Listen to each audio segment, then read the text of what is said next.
Táto pieseň mi znela v slúchadlách.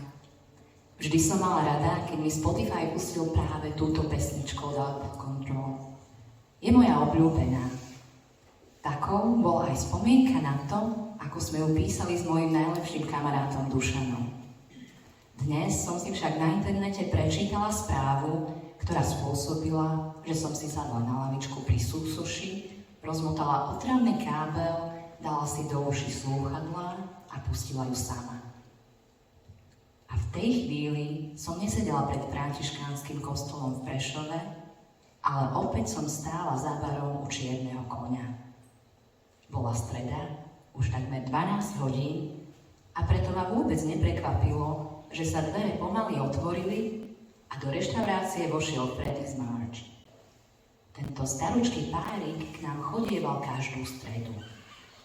Pohybovali sa pomaly a nemusela som sa ani pozerať, presne som vedela, kam si sadnú.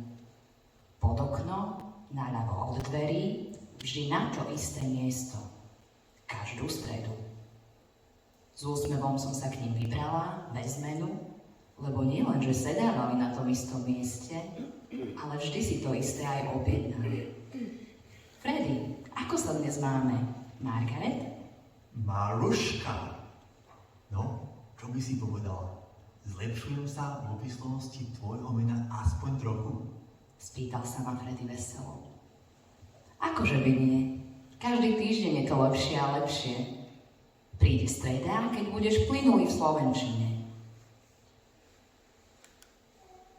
Už si sa bola pozrieť na snežienky, Maruška? Tento rok sú mimoriadne krásne, ozvala sa Margaret. To hovoríš